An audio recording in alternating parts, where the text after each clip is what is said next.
Perang antara Rusia dan Ukraina belum menunjukkan tanda-tanda akan mereda. Militer Rusia dilaporkan terus bergerak maju di wilayah desa Volchansk dan menjadikannya titik fokus pertempuran sengit. Dilaporkan tentara Ukraina di wilayah itu dibombardir serangan artileri dan bom udara yang tak henti-hentinya.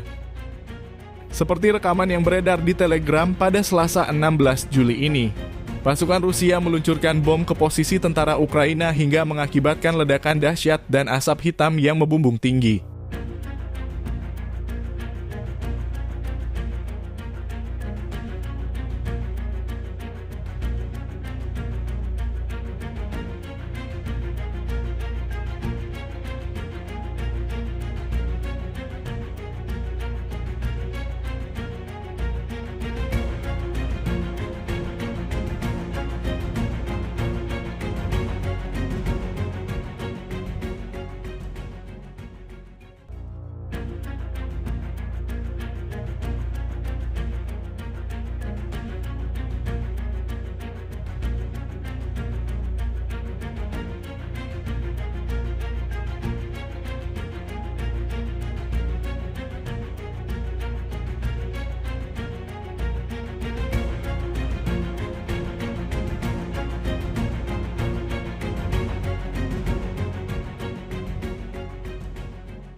Download Tribun X sekarang, menghadirkan lokal menjadi Indonesia.